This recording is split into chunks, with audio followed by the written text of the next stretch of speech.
नमस्कार दोस्तों, reality classes में आपका स्वागत है। इस वीडियो में हम लोग रस देखेंगे। रस को इंग्लिश में सेंटिमेंट बोलते हैं। काफ़ी छोटा टॉपिक है और इस पे एक क्वेश्चन आने के पूरे चांस हैं।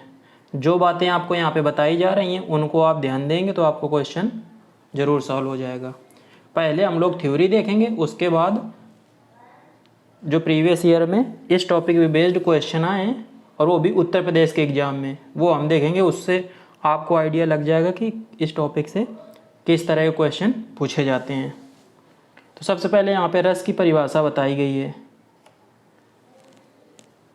तो यदि साधारण भाषा में बोलें तो कोई लिटरेचर है उसको हम लोग पढ़ेंगे तो हमारे अंदर जो भाव उत्पन्न होते हैं उनको रस बोलते हैं। अब जिस तरह की वो होगी कविता, उसी तरह के कोई कविता हो सकती है, कहानी या नाटक इसमें लिखा है, तो साहित्य कुछ भी हो सकता है। तो इसको पढ़ लेते हैं। कहानी, कविता, कहानी या नाटक आदि को पढ़ते या देखते समय जो भाव हमारे हृदय में आते हैं उसकी अनुभूति को हिंदी साहित्य में रस कहा जाता है। एक तो डेफिनेशन ये हो गई और दूसरी ये नीचे लिखी है कि स्थायी भाव, विभाव, अनुभाव, संचारी भाव, इनके संयोग से रस की उत्पत्ति होती है। जो रस होते हैं ना, इन्हीं चार भावों से मिलके बने होते हैं। स्थायी भाव, विभाव, अनुभाव और संचारी भाव, इनके बारे में भी हम लोग देखेंगे। तो सबसे पहले हम लोग देखते हैं रसों के प्रकार कितने होते हैं। तो रसों के प्रकार अलग अलग जो लोग हैं उन्होंने अलग अलग प्रकार बताए कि इतने प्रकार के होते हैं। तो सबसे पहले भरत मुनि, इन्होंने रसों की संख्या को बताया कितना, 8। तो इस तरह से क्वेश्चन आएगा कि भरत मुनि के अनुसार रसों की संख्या कितनी है, तो आपको 8 पे टिक करना है। भरत मुनि के बारे में 2 बातें आप अच्छे से याद रखिए। नाट्य शास्त्र की रचना किसने की थी, कई बार क्वेश्चन ये आ चुका है, तो आपको याद रखना है नाट्य शास्त्र की रचना भरत मुनि ने की थी। दूसरा एक है रस सूत्र, इसकी रचना भी भरत मुनि ने ही की थी। तो आपको ये नाट्य शास्त्र और रस सूत्र ये दोनों याद रखने हैं कि इनकी रचना किसने की थी, भरत मुनि ने। दूसरे हैं आचार्य अभिनव गुप्त, इन्होंने 8 की जगह अब इन्होंने 9 रस बताए हैं। तो 9वां रस इन्होंने जोड़ दिया है शांत रस। और शांत रस का ये आगे जो निर्वेद लिखा है ना, ये स्थायी भाव होता है। अभी परिभाषा में मैंने बताया था ना, स्थायी भाव, विभाव, अनुभाव, संचारी भाव, इनके संयोग से जो आनंद की अनुभूति होती है, जो भाव हमारे मन में उत्पन्न होते हैं उनको रस कहते हैं। तो वही ये स्थायी भाव है। तो यदि पूछेगा क्वेश्चन में कि आचार्य अभिनव गुप्त ने रस के कितने प्रकार बताए हैं, तो 9। तो 8 वही हैं जो भरत मुनि ने बताए और 9 इन्होंने शांत रस जोड़ दिया उसमें। तो शांत रस को मिला के 9 हो गए इनके अनुसार। इसके बाद हैं विश्वनाथ, इन्होंने एक और जोड़ दिया, वात्सल्य। तो इन्होंने बोल दिया कि 10 रस होते हैं। वात्सल्य का ये ब्रैकेट में लिखा है स्थायी भाव, स्नेह। अभी हम लोग आगे देखेंगे स्थायी भाव, विभाव, अनुभाव, संचारी भाव ये क्या होते हैं। तो विश्वनाथ के अनुसार रसों की संख्या हो गई 10। और लास्ट हैं रूप गोस्वामी, इन्होंने अपनी पुस्तक में भक्ति रस को भी एक रस माना है। तो अब कितने हो गए, 11। तो टोटल 4 लोगों के आपको याद रखना है, 8, 9, 10, 11। भरत मुनि, आचार्य अभिनव गुप्त, विश्वनाथ और रूप गोस्वामी। भरत मुनि के नाट्य शास्त्र और रस सूत्र दोनों बुकें याद रखनी है। अब बात आती है स्थायी भाव की। तो सभी रसों के आपको स्थायी भाव बिल्कुल रटे होने चाहिए। सबसे ज़्यादा क्वेश्चन इसी पे आता है कि पूछ लेगा कि वीर रस का स्थायी भाव क्या होता है। तो ज़्यादातर जो हैं वो तो आप देख के ही आइडिया मार लोगे, क्योंकि हमारे उस रस से संबंधित जो भाव उत्पन्न होंगे वही होता है स्थायी भाव। और जिनका आपको समझने में कन्फ्यूजन होता है उनको बस आप याद कर लीजिए। सबसे पहले स्टार्ट करते हैं श्रृंगार रस। श्रृंगार रस का स्थायी भाव होता है रति। रति याद नहीं रहता है तो इसलिए आप श्रृंगार रस का रति याद रखिए। दूसरा है करुण रस, तो करुण रस का शोक याद रहेगा। जब कोई लिटरेचर है ना उसको पढ़ के आपके अंदर करुणा के भाव मतलब शोक सैडनेस आएगी ना तो उसमें करुण रस होता है। अद्भुत, अद्भुत रस का है विस्मय। अद्भुत तो उसमें विस्मय चकित होना, तो ये भी आपको याद हो जाएगा। रौद्र, रौद्र का मतलब है गुस्सा होता है तो इसका हो गया क्रोध। वीर, वीर का उत्साह, ये भी इजी है। हास्य का हास सबसे इजी। भयानक, भयानक का भय। अगला है विभत्स, तो विभत्स का गुप्सा या घृणा, तो ये आप याद रख लीजिए। विभत्स का होता है, विभत्स है ना ये रस हैं, जो बाएं साइड में लिखे हैं वो रस हैं और राइट साइड में लिखे हैं वो स्थायी भाव, क्योंकि ऊपर लिखा है ना रस और स्थायी भाव। तो विभत्स रस का स्थायी भाव है जुगुप्सा, या घृणा भी होता है लेकिन जुगुप्सा ज़्यादा पूछा जाता है। अगला है शांत, तो शांत रस का स्थायी भाव है निर्वेद। ऐसे यदि आपको पता नहीं है तो ये बता नहीं पाओगे तो इसको भी आप याद रखिए, शांत रस का निर्वेद। वात्सल्य रस, तो इसका होता है स्नेह। तो वात्सल्य जैसे माता के अपने बच्चे के प्रति जो प्रेम होता है ना उसको वात्सल्य बोलते हैं, तो उस वहाँ पे स्नेह है ना, ये आप आइडिया लगा सकते हो। भक्ति रस, अनुराग, ये भी इजी है कि भक्ति रस जहाँ पे होगा ना उसका स्थायी भाव होता है अनुराग। तो यहाँ पे मैं अलग अलग एग्जाम्पल नहीं दे रहा हूँ कि इसमें ये है, आप समझ जाओगे उसको पढ़ के। इतना तो आइडिया लगाना आना चाहिए कि आप कोई लिटरेचर पढ़ोगे उसको पढ़ो, जैसे ही पढ़ोगे तो आपको समझ में आ जाएगा इसमें किस तरह की बात की गई है। चलिए आगे चलते हैं। अब हम लोग देखेंगे विभाव, अनुभाव, संचारी भाव और स्थायी भाव, ये क्या होते हैं। तो पहला है सबसे पहले विभाव। तो लिखा है जो पदार्थ, व्यक्ति या बाह्य विकार अन्य व्यक्ति के हृदय में भावोद्रेक करते हैं उन कारणों को विभाव कहते हैं। मतलब जिन कारणों से किसी दूसरे के मन में या हृदय में भावों का उद्गार होता है तो उन कारणों को विभाव कहते हैं। और विभाव दो प्रकार के होते हैं, आलम्बन विभाव और उद्दीपन विभाव। बस इतना ही आप याद रखिए, और ज़्यादा इससे कोई पूछेगा नहीं कुछ। हम क्वेश्चन देखेंगे उससे आपको समझ में आ जाएगा कि कितना से काम बन जाएगा। हमको पेपर निकालना है, जिस दिन ये बात आप समझ जाओगे कि हमको ज्ञानी नहीं बनना है, पेपर निकालना है, बस उस दिन आप समझ जाओगे कि कितना पढ़ना है। छोड़ना भी पड़ता है, सब कुछ पढ़ते रहोगे आप तो कन्फ्यूजन बहुत हो जाता है। अगला है अनुभाव। तो आंतरिक भावों के शारीरिक व्यंजन बाहर प्रकाशित करने के कार्य को, मतलब हमारे अंदर जो भाव उत्पन्न हुए उनको हम लोग किस तरह से बाहर दूसरे को दर्शाते हैं उसको हम लोग बोलते हैं अनुभाव। तो अनुभव ऐसे समझ में आएगा। तो अनुभाव दो प्रकार के होते हैं, सात्विक और कायिक। सात्विक को अयत्नज बोलते हैं और अत्नज बोलते हैं कायिक को, सात्विक कायिक। अगला है संचारी भाव, या इसको संचारी भाव को वे विचारी भाव भी बोलते हैं। तो लिखा है जो भाव स्थायी भाव के सहायक के रूप में उनसे मिलते हैं। जो भाव स्थायी भाव के सहायक के रूप में, और स्थायी भाव हम लोग आगे देखेंगे। तो जो भाव स्थायी भाव के सहायक के रूप में मिलते हैं उसे हम लोग संचारी भाव बोलते हैं। अगला पॉइंट बहुत याद रखना है कि संचारी भाव 33 प्रकार के होते हैं। कौन होते हैं इसका कोई हमको मतलब नहीं है, बस इतना याद रखिए कि संचारी भाव 33 प्रकार के होते हैं। अभी मैं आपको दिखाऊंगा कितनी बार ये पूछा गया है। अब लास्ट में आता है स्थायी भाव। स्थायी भाव लास्ट में यहाँ पे लिखा है लेकिन सबसे इम्पोर्टेंट यही है। तो जो स्थायी भाव है ना, किसी लिटरेचर को पढ़ने पर हमारे अंदर जो प्रवृत्ति बैठ जाती है, मतलब स्थायी भाव ऐसे आप समझ लीजिए कि किसी रस को पढ़ने से हमारे अंदर जो उस लिटरेचर के बारे में दिमाग में बैठ गया उसी को हम लोग स्थायी भाव बोलते हैं, कि मन में हमारे जो प्रवृत्तियाँ उत्पन्न हो गई।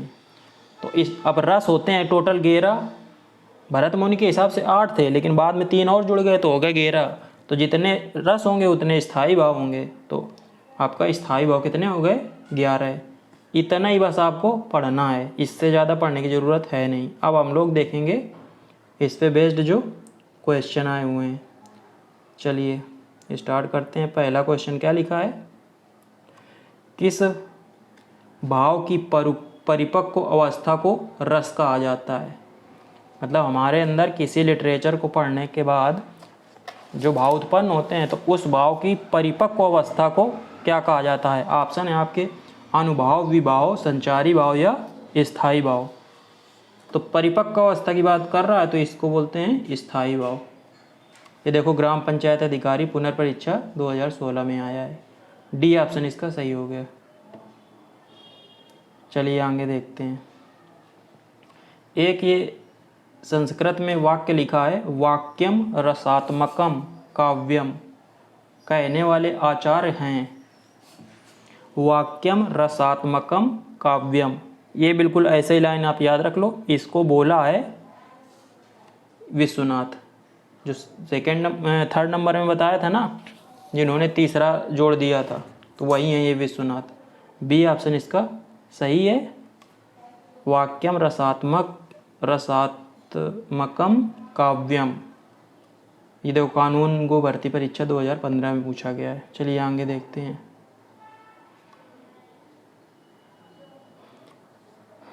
भरत के रस सूत्र में निम्न में से किसका उल्लेख नहीं है। अब ये भरत मुनि की बात कर रहे हैं, तो भरत मुनि के जो रस सूत्र है ना, अभी मैंने बोला था कि रस सूत्र और नाट्यशास्त्र दोनों याद रखना है, तो बोल रहे उसमें किसका उल्लेख नहीं है। अनुभाव, विभाव, अनुभाव, स्थायी भाव या संचारी भाव। तो जो भरत मुनि का जो रस सूत्र है ना, उसमें स्थायी भाव का जिक्र नहीं है। देखो कमाल की बात है ना, स्थायी भाव सबसे इंपॉर्टेंट है, लेकिन इसी का जिक्र इसमें नहीं है। एक उन्होंने वाक्य बोला है संस्कृत में, उसका याद करने की जरूरत नहीं है, बस ये इतना समझ लो कि भरत मुनि ने जो रस सूत्र है ना, उसमें स्थायी भाव का जिक्र नहीं किया। ये कानून को भर्ती परीक्षा 2015 में पूछा गया था। चलिए आगे चलते हैं। संचारी भावों की संख्या कितनी मानी गई है। अभी मैंने जस्ट बताया 33। ये भी देखो 3 एग्जाम में पूछा गया है। अगला है अमरस क्या है। तो अमरस है ना एक संचारी भाव है। यहाँ पे स्थायी भाव होता तो आपको थोड़ा सा वो हो जाता, लेकिन अमरस स्थायी भाव होता नहीं है। अमरस का मतलब होता है दुख।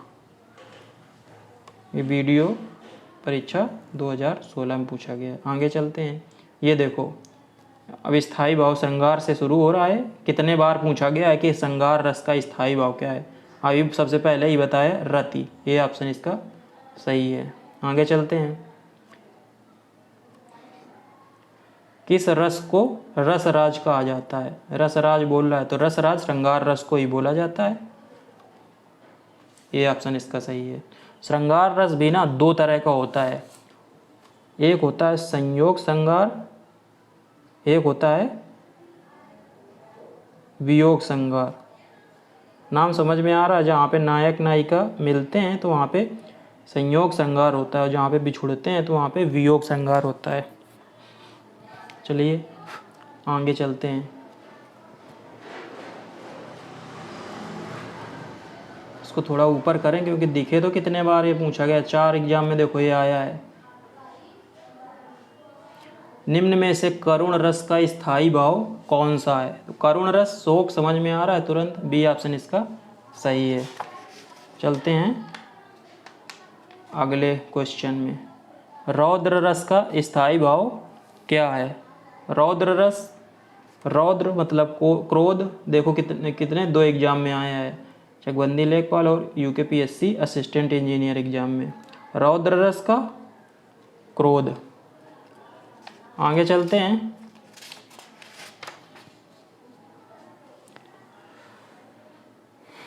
क्रोध किस रस का स्थायी भाव है।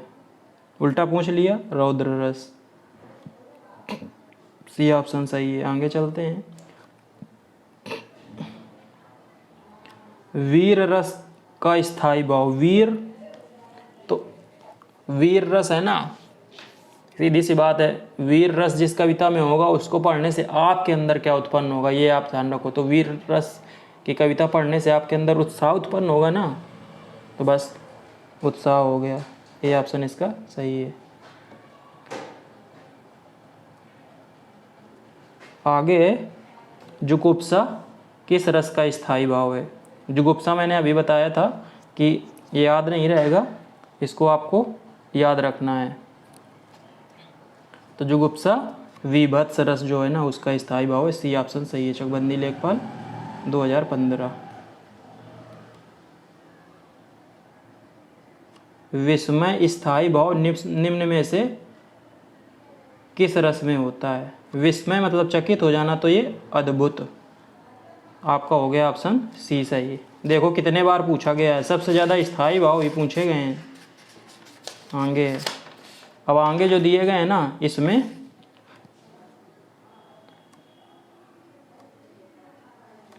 किसी कविता या कोई रचना है ना जो उसकी एक लाइन दी गई है, 2-3 लाइनें आप समझ लो, अब पूछ रहा है कौन सा रस है। चलो पढ़ते हैं। केशव कही न जाई का कहिए, देखत तो रचना विचित्र अति समुझ मनहि मन रहिए। तो कुछ यदि समझ में ना आ रहा हो तो बस ऐसा कुछ लग रहा है कि केशव कही न जाए का कहिए, कि केशव कुछ कहा नहीं जा रहा है। देखत तो रचना विचित्र, आपकी विचित्र रचना देख के अति समझ मन ही मन रहिए, हमारे मन में कुछ समझ में नहीं आ रहा है विचित्र रचना को देख के। यदि आपको काम चलाओ हिंदी आती है ना, बस इसी से समझ में आए तो चकित रह गया है ना आदमी। तो ये देखो कौन सा रस है, अद्भुत। डी ऑप्शन है ना सही है। अगला है शांत रस का स्थायी भाव। ये देखो 4 बार आया है। दिल्ली DS SSB है ना, LDC लोअर डिवीजन क्लर्क और कनिष्क जूनियर असिस्टेंट में, UK PSC AE में 2 बार। शांत रस का स्थायी भाव पूछ रहा है, निर्वेद होता है। ये ऑप्शन है ना सही है। स्थायी भाव तो आप रट लीजिए बिल्कुल। अगला जो है ना, अब इसमें फिर से आ गया कि इन पंक्तियों में कौन सा रस है। चलो पढ़ते हैं। मैंने बताया ना ज़्यादा भटकने की ज़रूरत नहीं है, जो दिया होगा उसको पढ़ो। आप थोड़ा सा भी कॉमन सेंस होगा तो आप आराम से टिक मार लोगे। चलो देखते हैं क्या बोल रहा है। मन रे तन कागद का पुतला। बोला मन कोई जिसकी भी है, इसमें बोला जा रहा है मन है ना, मन रे जो तन है ना, शरीर, मन मतलब मन, तन मतलब शरीर। शरीर कागद का पुतला, कागज के पुतले के समान है। लागय बूंद बिनस जय छिन में। यदि इस पे बूंद पड़े, कागज में जैसे बूंद पड़ती है तो उसका नष्ट हो जाता है, वैसे ही बोल रहे कि इसमें यदि बूंद पड़ेगी तो ये क्षण भर में छिन जाएगा। गर्व करे क्या इतना, बोले अपने शरीर पे इतना क्या गर्व करता है। अपने मन की बात ही बोल रहे हैं, मन से ही, कि अपने शरीर पे इतना क्या इतराना कि ये कागज के पुतले के समान है, इसमें पानी पड़ेगा तो बस ये क्षण भर में छिन जाएगा। तो इस पे आप गर्व ना करें। तो इसमें ना फिलॉसफी की बात की गई है। तो भक्ति रस तो है नहीं, श्रृंगार भी नहीं है, करुण भी नहीं है, तो कौन सा रस होगा, शांत रस। डी ऑप्शन आपका सही है। ये हो गए आपके क्वेश्चन। उम्मीद है वीडियो आपको अच्छा लगा होगा। अब यही पैटर्न में आगे फॉलो करूँगा, पहले थ्योरी रखेंगे फिर क्वेश्चन रखेंगे। चलिए मिलते हैं अगले वीडियो में, तब तक के लिए नमस्कार, धन्यवाद।